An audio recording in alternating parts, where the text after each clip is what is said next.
I'm Chris Hill, and I'm joined by Robert Brokamp, Jason Moser. Thanks for being here, guys. Great to be here. We're going to be taking your questions. We've got a few investment ideas if you're looking to build a watch list, but let's talk about being a millionaire. Let's do it. I mean, come on, when you're a kid, isn't that always the dream? True. You think about being a millionaire. If you are, you're in the top 10% of American households.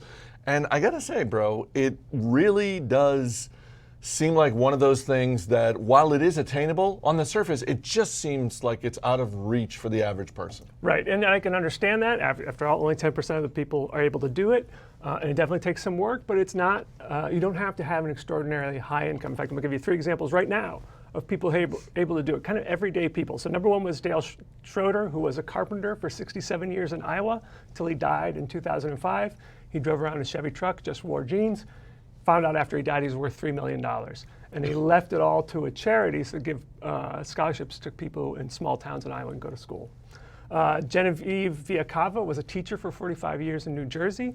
When she died, she was worth several $million. Again, left most of it to charity. And then another person was Sylvia Bloom, who worked as a secretary on Wall Street for 67 years. She handled her boss's personal finances, so when he placed a trade for stocks, she actually was the one who placed it, and then she would place one for herself as well. And then when she died in 2016 at the age of 96, she was worth $8 million. And she left most of that to charity as well. So it is possible. Now, what's it take to get there? Well, recently Fidelity released its report. They take every quarter, they look at the balances of people who have accounts at Fidelity. Turns out that the number of people who are 401k millionaires has hit an all-time high. As of September 30th, there are 200,000 people. A few years ago, they released a report on what it takes to do that. So they looked at the people who've amassed $1 million in their 401k. What do they have in common? They have these characteristics. Number 1, they've been doing it for a long time. Most of them have been saving for at least 30 years. Number 2, they're saving a good bit, but not an impossible amount. On average, they're contributing 14% to their 401k, and their boss is throwing in another 5%. So saving almost 20%. If you heard that first point about 30 years and you think, I don't have 30 years, but you can make up for that missed time by saving a lot more than 20%. The other characteristic is they invest heavily in the stock market. The average 401k millionaire has 75% of their account in equities. And the final thing is they don't touch the money. They tend not to take out a 401k loan, and more importantly, they don't do early withdrawals. If you take money out of that account before you're 59 and a half, you'll pay taxes, you'll pay penalties. Shockingly, about 30% of people, when they switch jobs, they cash out their 401k. What you should instead do is transfer it to your new 401k or transfer it to an IRA. Yeah, I'll speak from experience there, just having a few jobs in insurance and banking and what. Every single time I changed over, I just rolled that into an IRA that I had developed for that very purpose, and being able to take those 401k funds and put them somewhere safe in a retirement account where I can keep on investing and saving as I was doing with the previous job. The cashing out thing just befuddles me. I don't get it. Obviously, some of the examples you gave early on go to how people choose to live their lives. You don't have to be extravagant. You can be a little bit more modest with your clothing, your whatever vehicle you're driving, that sort of thing. But Jason, I was really struck by a lot of what Robert was talking about goes to the miracle of compounding. And we were in here one time, Robert, we were talking about Social Security, and you mentioned the benefits you get, not only if you just wait until you're eligible, but also like if you can delay that a little bit more. It's the same thing with investing, Jason. The further you can push it out, the longer you can stay invested, the closer you are going to get to being a millionaire. Yeah, I mean, we talk often about getting to that $1 million number or 2 million or 750, whatever that big number is. And yes, it is hard. I mean, if it was easy, everybody would be doing it. But I mean, I think one of the reasons why it's so hard, it's because it requires time. In our biology, when we're young, our biological makeup doesn't have that patience yet, right? I mean, we can't look at that sort of long-term time horizon when we are so young. And really, it's when we are so young that we need to get this ball rolling. And so just to talk a little bit about what time can do for you, because that really is, we talk about the magic of compounding, really a big part of that equation is time.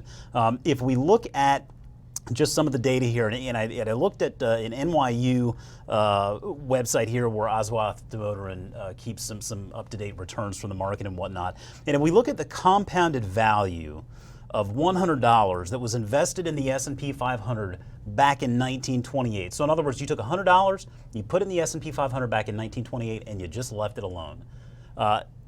Any guesses as to how much that $100 is worth today? Directionally, I'm going to just guess more. More. Up.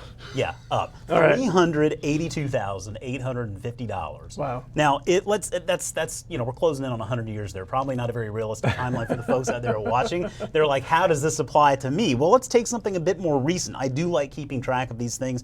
You go back to 1998, that $100 is now worth $380. And I'm going to let you in on a little secret here. I'm dating myself, but I was born in 1972. So I thought, hey, let's take a look at what that $100 would have done over the course of my lifetime. If I had the wherewithal when I was born to put $100 into the S&P 500 index fund, I would have almost $10,000 today for doing nothing at all. Just got to keep on LIVIN, right? Just got to keep living. But what if I added $100 each year to that $100 seed money? This is where it becomes just amazing. If I added $100 every year after that 1972 start, now I'm looking at almost $121,000. And so my point is, number one, it's hard because it requires time and patience. But from a financial perspective, the hurdle is actually pretty low. You don't need to be investing these absurd amounts of money. It's just about doing it. It's about being patient. It's about keeping on doing it, and it's being able to see that forest for the trees, understanding that ultimately you're looking at this 30, 40-year timeline, because that is the ultimate goal here. You're preparing yourself for later on in life when you're going to need this money. Well, and Robert, I made the comment at the start about, when you're a kid, you think, oh, $1 million, it would be amazing. But I mean, the fact of the matter is, $1 million is not what it was when we were kids. Right. And it not only, as Jason says, is this something that's attainable, I would argue it's increasingly important that people at least aim to get there, because they're going to need the money in their retirement years. Right. So I'm going to turn to some research again from Fidelity. They provide some pretty useful guidelines about how much you should have saved by the time you retire. And they recommend that you should have 12 times your salary if you want to retire at age 65. Now, obviously, that's just a guideline. Your situation could be different. Depends on whether you've paid off your mortgage or not. Depends on whether you have a pension or not. But I think it's a good guideline. And actually, you don't even need $1 million if you're at the median household income, which these days is $65,000. 12 times that is $780,000. So you wouldn't even need $1 million to retire at age 65. However, knowing what I know about the consumers of personal finance information, chances are most of you out there are probably making more. So if your household income is $100,000, you need $1.2 million. If your household income is $150,000, you need $1.8 million. So it really does depend on your situation. And for many of you out there, $1 million won't be enough. But you say need, and I do want to push back on that just a little bit, because it really does boil down to how you're going to live your life, right? Yeah. I mean, the quickest way to not become a millionaire is to spend money like you're a millionaire, right? And that's probably one of the biggest problems is people spend probably a little bit more frivolously than they need to today, particularly in this economy where we have everything just at the snap of a finger. So I think it is worth stepping back for a second and asking that initial question: what is the goal? Why am I doing this? And everybody's answer is going to be a little bit different, but I think most people out there, the answer is, I'm doing this to ensure my financial independence. I'm doing this so that I, at whatever stage of life I'm in or wherever I'm headed, I want to make sure that I'm calling my shots and I'm financially secure. And when you think about it from that perspective, look at the things that you do in life and think about how you might live your life down that road. How much do you need? How much do you want? What kind of lifestyle are you going to lead? And if you can take some inventory there, it can help you dictate what that number has to be. My suspicion is that number is probably a good bit lower than maybe that arbitrary $1 million that we tend to bandy about. We're going to get to your questions in just a couple of minutes, but first, if you're looking for some investment ideas, got a couple that you might want to add to your watch list. Robert, let me just start with you. Right, so I'm a big fan of indexing. We've talked about it on previous live events. And the bottom line is it's just very difficult to beat the index fund. But when people hear index fund, they often think S&P 500 index fund, where I like to go broader. So a total market index fund, the S&P 500 is great, but it's US large caps. If you go total stock market index fund, you get about 20 to 25% of mid caps and small caps, which I think is a good way to round out your portfolio. So one idea there is the Vanguard Total Market ETF, ticker is VTI. I also think that people should have some international exposure.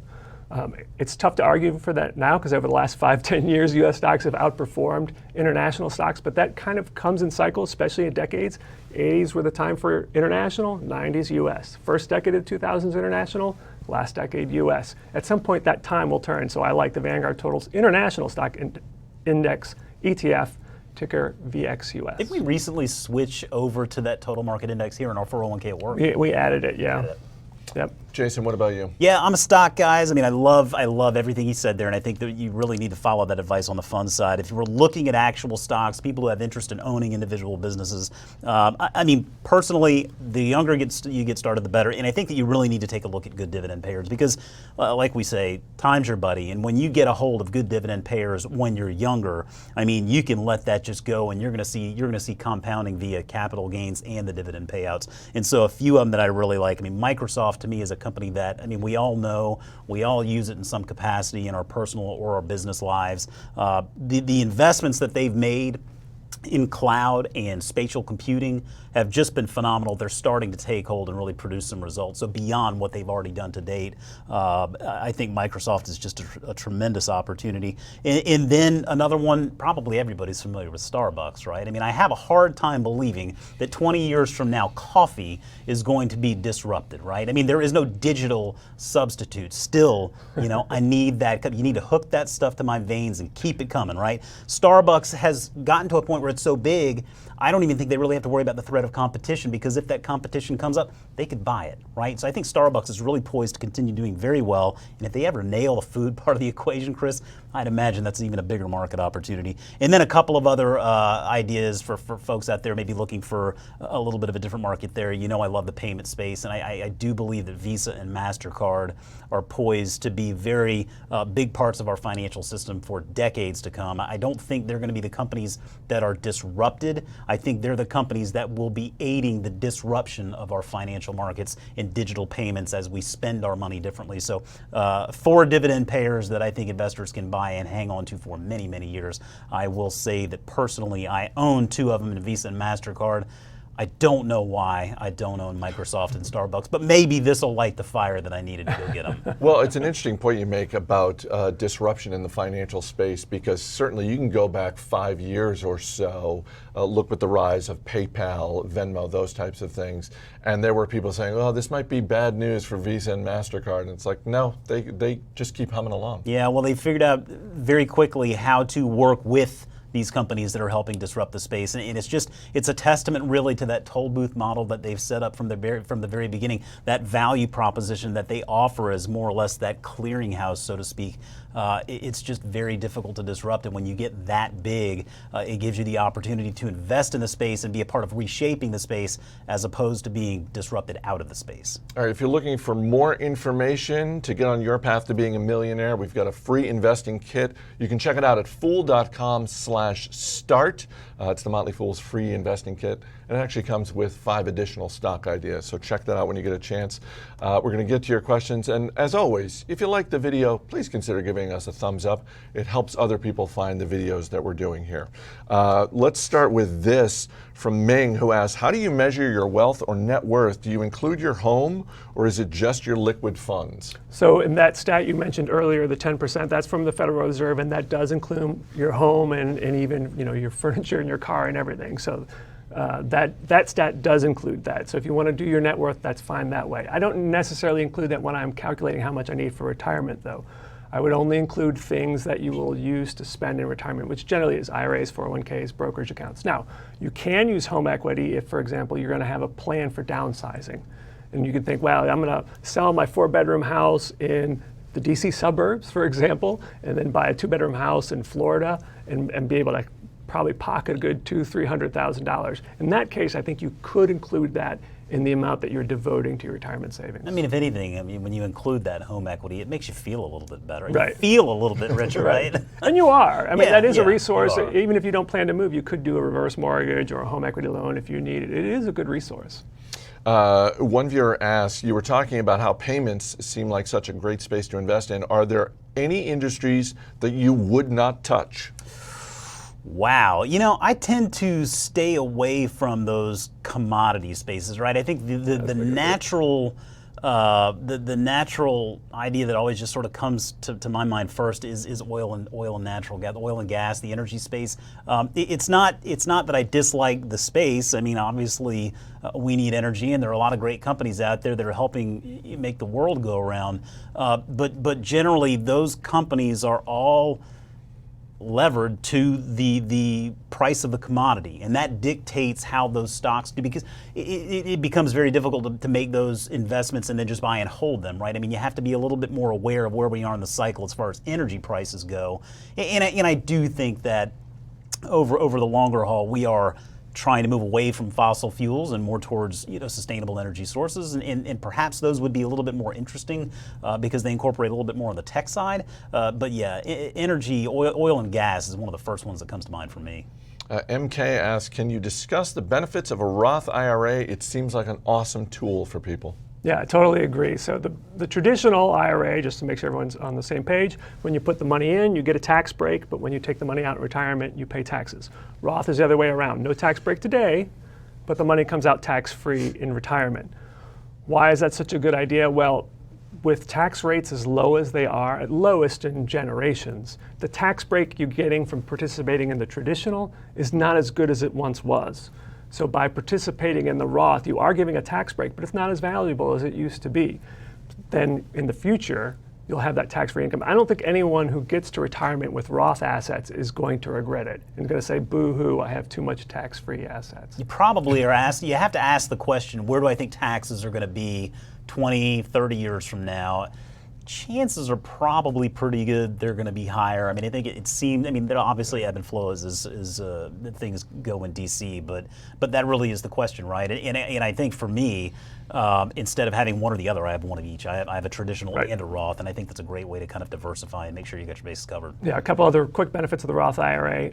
No required minimum distributions at age 70 and a half. You can let it grow for as long as you want.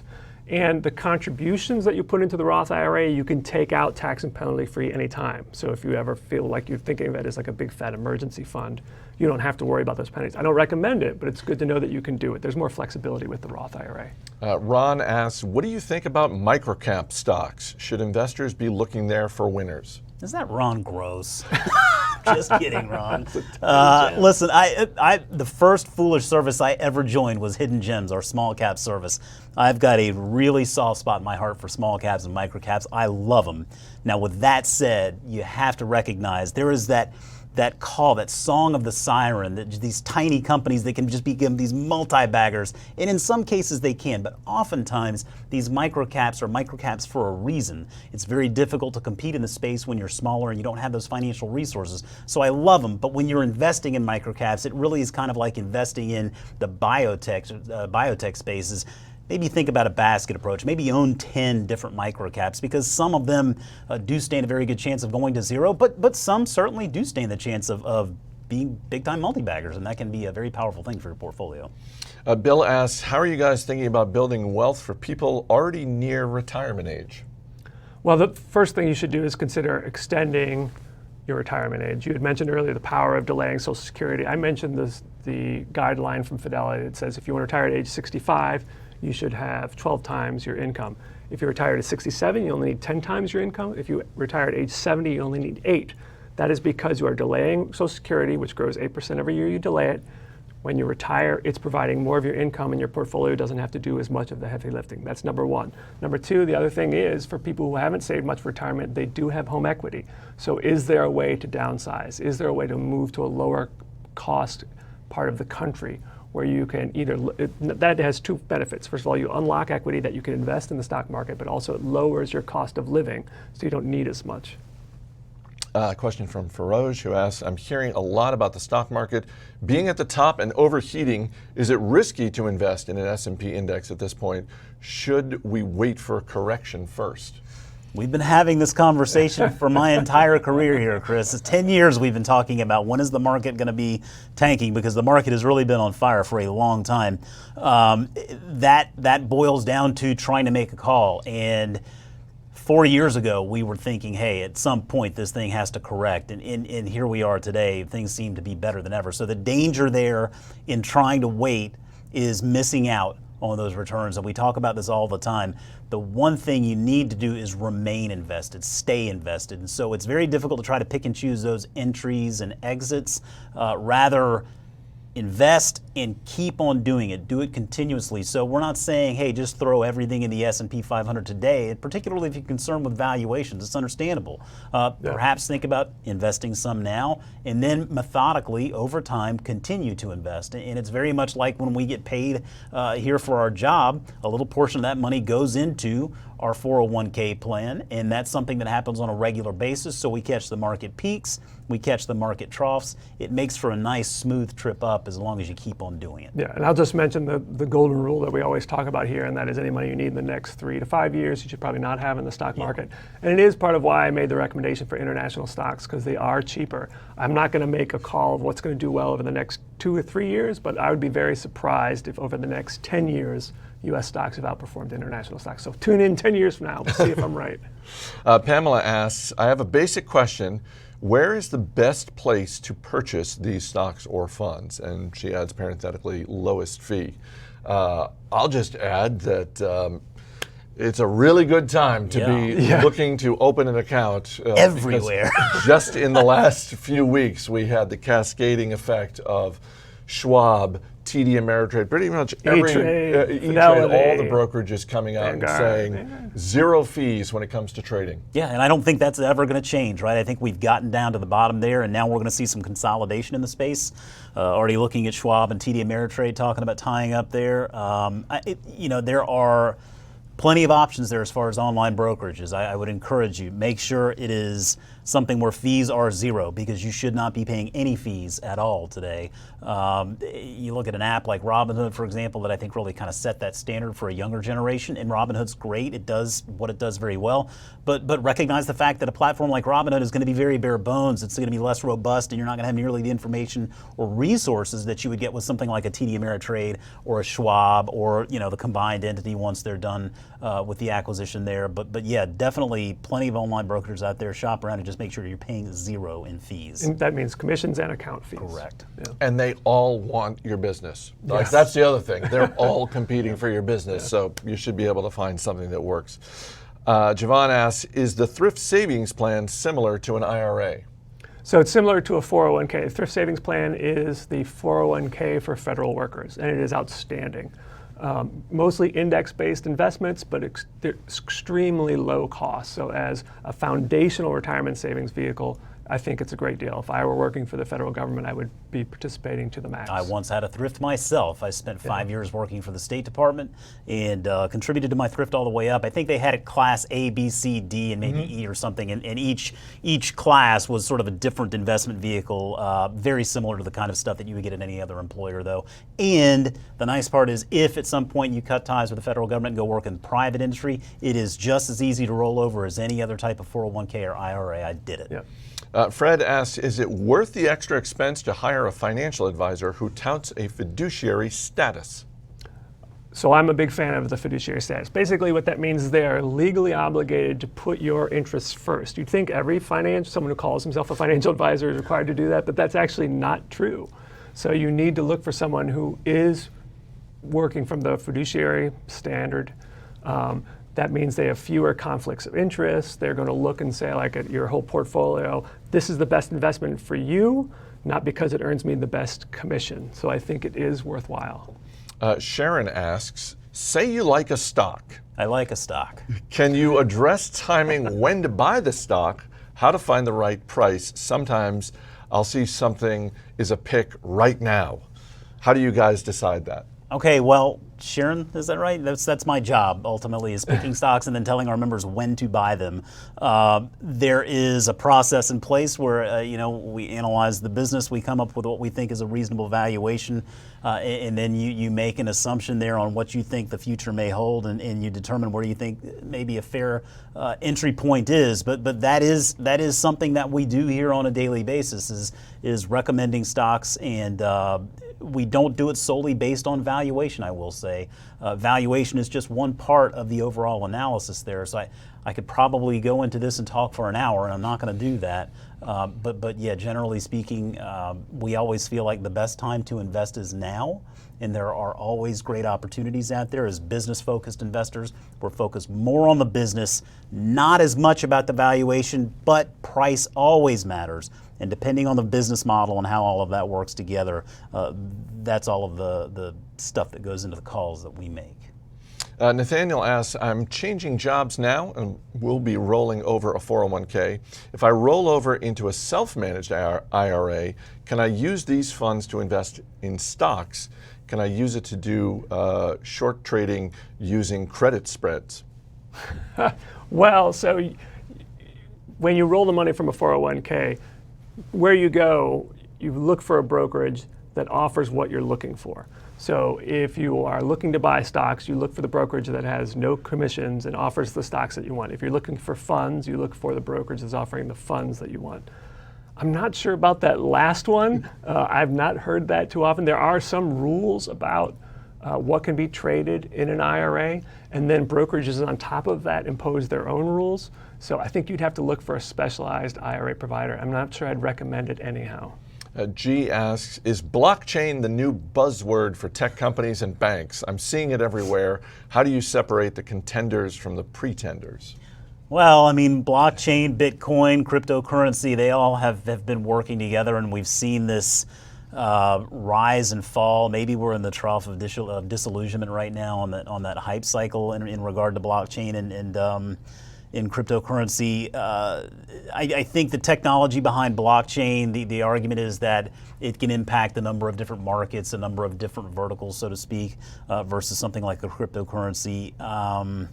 We're gonna have to wait and see how that really shakes out. It does really feel like we've seen a lot of. It seems like we've seen a lot of money disappear. Money that's been invested in this cryptocurrency space based on this blockchain technology. It's money that is almost just essentially evaporated. And I think a lot of that is because it's such a nascent technology. We don't know a lot about it and how it's going to work in our world in the future. So yeah, be careful in investing in stuff like that. Make sure you understand what it is before you actually start buying into it. All right, just a couple more questions before we wrap up. Sam Pacino asks, is it worth paying attention to the stocks that are performing well within your 401k and then invest heavily into those individual stocks separately? The school of David Gardner, right? Yeah. Add to your winners. Yeah. I mean, I love that idea. I tell you, when I got here 10 years ago, it wasn't a concept I was as familiar with, and I think it's one of my favorite lessons I've learned from David is being able to add to your winners. We're always looking for that stock on sale. We want to buy something on sale, buy it for cheap.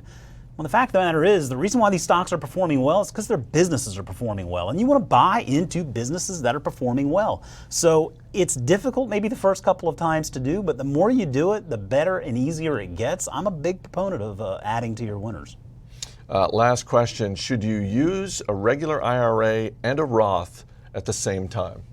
You can, and then you get what Jason was alluding to earlier. It's basically what people call Uncle Sam diversification or tax diversification, because we don't know what future tax rates will be. So it's good to have a little bit in both. Some people who contribute to the Roth or considering it worry about the future Congress can change laws. That has happened in the past. You know, before 1986, interest on credit cards was deductible, but then they changed the law. So it's possible that in the future, the Roth won't be completely tax-free. So you hedge that by having both, and also once you're in retirement, it allows you to manage your tax bill. In a year where you're particularly high income, you use the Roth. If you're low income, you take from the traditional. The old Uncle Sam hedge. There you go. You never know what he's gonna do. All right, Robert Brokamp, Jason Moser, guys, thanks for being here. Thanks. Thanks so much for watching. Check out our free investing kit. You can find it at fool.com/start. And it comes with 5 stocks if you're looking to build out that watch list. Thanks again for watching. Thanks for giving us a thumbs up to help spread the word. I'm Chris Hill. Thanks for watching. We'll see you next time.